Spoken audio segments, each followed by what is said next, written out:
गुरु पूर्णिमा के पावन अवसर पर फिल्म अभिनेता और समाज सेवी सोनू सूद ने शिरडी पहुंचकर श्री साईं बाबा की समाधि के दर्शन किए। उन्होंने मंदिर में विधि विधान से पूजा अर्चना कर साईं बाबा के चरणों में श्रद्धा अर्पित की और देश की सुख शांति व समृद्धि की प्रार्थना की।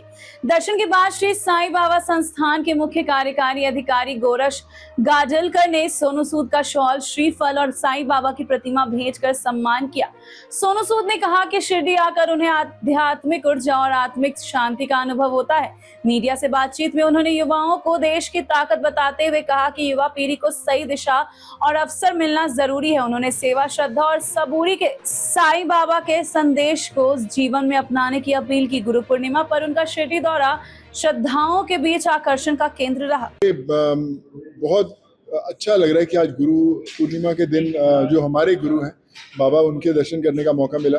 कल मेरा जन्मदिन भी रहता है, तो ये और भी मेरे लिए बहुत खुशी की बात है कि आज मैं बाबा के दर्शन करके, वो भी गुरु पूर्णिमा वाले दिन दर्शन करके, एक नया जो सफ़र शुरू होगा कल से, उसके लिए बाबा से प्रार्थना की है। और हमेशा कहता आया हूँ कि जैसे बाबा हमेशा कहते हैं कि सारे धर्म एक हैं, सबको साथ लेकर चलना चाहिए। और जब यहाँ पर मैं आता हूँ और जो लोगों की श्रद्धा देखता हूँ बाबा के लिए, और ख़ासकर आज एक महसूस होता है कि बाबा के दिखाए हुए रास्ते पर सब लोग चल रहे हैं। और मैं भी कोशिश करता रहूँगा कि जो बाबा ने रास्ता दिखाया है लोगों के साथ जुड़ने का, उस पर ऐसे ही चलते रहें। और मैं पिछले 3 महीने में मेरा ये तीसरी बार मैं बाबा से मिलने आया हूँ, और बस यही कहता हूँ कि जल्द वापस बुलाते रहें। और जब भी बाबा का आशीर्वाद मिलता है तो एक नया जुनून एक आता है, एक नई ऊर्जा मिलती है करने के लिए। आज मुझे करीबन यहाँ पर आते हुए 34 से 35 साल हो गए हैं। कॉलेज के समय से आना शुरू किया था, जब नागपुर में पढ़ाई करता था तब ट्रेन में रिजर्वेशन भी नहीं होता था, तब आना शुरू किया था। और आज जब बाबा के पास यहाँ पर आता हूँ और इतनी इज्जत और इतना प्रेम मिलता है, तो ये लगता है कि बाबा का जो हाथ है सर पर बना हुआ है। और बस यही कहूँगा कि बाबा ऐसे ही आशीर्वाद बना के रखें और ऐसे ही मुझे जो मेरा मार्गदर्शन है वो करते रहें। आप लोगों से जुड़े हुए हमेशा दिखते हैं, लोगों के बीच में जाते हैं, लेकिन कई सारे बॉलीवुड के एक्टर हैं जो लाखों रुपए खर्च करके बॉडीगार्ड रखते हैं, 2-3 लाख रुपए पर डे उनको देते हैं। आपको डर नहीं लगता कि बॉडीगार्ड रख के? देखिए, सबसे बड़े बॉडीगार्ड तो हमारे बाबा ही होते हैं, जो हमें हमेशा करते हैं। हमें जब बाबा साथ में हैं तो फिर किसी की ज़रूरत नहीं साथ में होती। और मुझे लगता है कि जो आम जनता आपको इस मुकाम तक पहुंचाती है, जहां पर आपको इतना प्यार मिलता है, तो आम जनता के साथ जुड़ा रहना ज़रूरी है। आम जनता को दूर करना नहीं, कोई बहुत मेहनत, बहुत दुआएं लगती है उस जनता के साथ दिल जुड़ने में, उन तक पहुंचने में। और जब तक वो जुड़ी रहती हैं तब तक मुझे लगता है कि आपका जो इंसान होने का जो आपका सफ़र है वो चलता रहता है। और जब आप उन्हें दूर करते हैं तो कहीं ना कहीं रिश्ता ज़रूर टूटता है।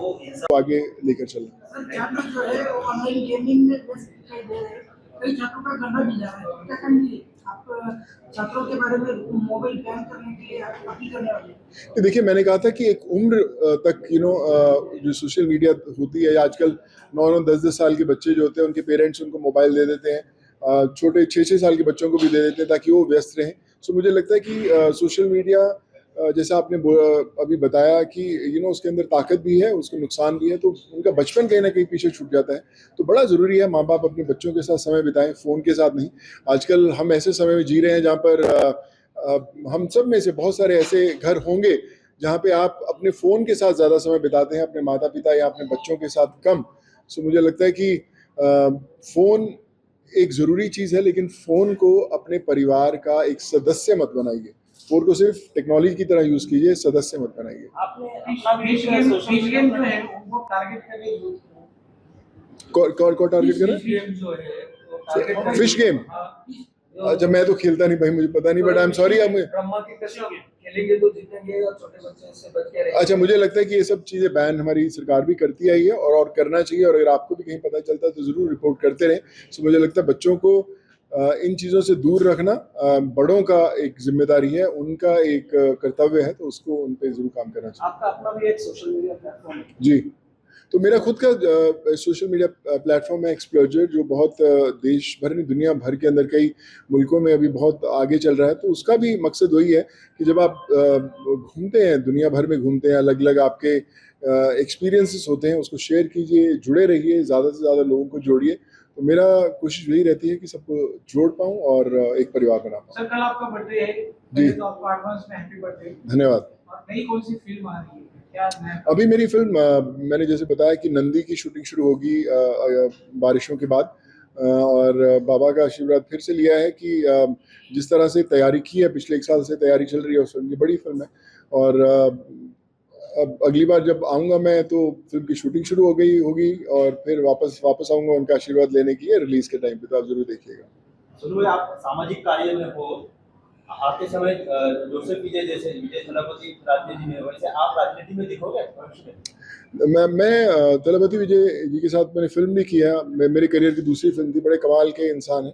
तो मुझे लगता है अच्छे लोगों का होना बड़ा ज़रूरी है। जो लोग आम ज़रूरतमंदों के बारे में, गरीबों के बारे में सोचते हैं, तो उनको राजनीति में आना ज़रूर चाहिए। कभी मुझे अभी पता नहीं कि मुझे लगता है कि मैं बिना राजनीति में आए भी काम कर रहा हूँ, लोगों तक पहुँच रहा हूँ। और जब समय होगा तो ईश्वर अपने आप, बाबा रास्ता दिखा देंगे कि मुझे पहुँचना चाहिए कि नहीं पहुँचना चाहिए। नहीं तो तब तक तो लोगों के लिए मजदूरी करनी है, करते रहेंगे। नहीं सर, अगर आपके राजनीति में आए तो फिर पंजाब से लड़ेंगे महाराष्ट्र? सर महाराष्ट्र में मैंने ज़िंदगी बिताई है सर। मैं पढ़ाई यहाँ से की, बड़े यहाँ हुए, करियर यहाँ पे बनाया, सब कुछ है। तो फ़र्क नहीं पड़ता कौन सी स्टेट से आते हैं। जैसे मैंने बोला कि जाति, धर्म, लोग, कोई फ़र्क नहीं पड़ता। मैं जब कोविड में भी था, मैंने कभी नहीं देखा कि महाराष्ट्र का है, आंध्रा का है, तमिलनाडु, तेलुगु, पंजाब का है। मुझे लगता है कि एक इंसान है, हम लोगों ने अपने उसको स्टेट्स में बांट दिया है। और मुझे जहाँ पे भी लोगों की मदद करने का मौका मिलता है, मैं ज़रूर पहुँचता हूँ। आपसे बातें करते करते एक चीज़ ज़रूर भूल गया। मैं बाबा के आशीर्वाद से यहाँ पे 2 संस्थाओं से भी जुड़ा हूँ। एक साईं आश्रय जो है अनाथालय है, और एक द्वारका माई का जो यहाँ पे वृद्ध आश्रम है, उनके साथ अभी इनफैक्ट वहीं पे जाने वाला हूँ। कोई गुरु पूर्णिमा है, उनके लिए बहुत सारा सामान लेकर आया हूँ बच्चों के साथ। हमेशा हर जन्मदिन पर उनके साथ फ़ोन पे बात होती है। सचिन भाई, विनोद भाई हमेशा फ़ोन पे उनसे बताते हैं, फ़ोन पे केक करता है। आज मौका मिलेगा उन बच्चों के साथ वापस जाकर, जिनके साथ इतने सालों से जन्मदिन मनाते हैं, आज उनके साथ जाके जन्मदिन मनाऊंगा। तो ये भी एक बाबा की बहुत बड़ी कृपा रही है मेरे साथ कि उन्होंने उन बच्चों के साथ, हमारे जो वृद्ध हमारे माता पिता हैं, उनके साथ जोड़ के रखा है। तो ये भी एक इस बार आने का एक बहुत बड़ा एक कारण है। धन्यवाद। Thank you.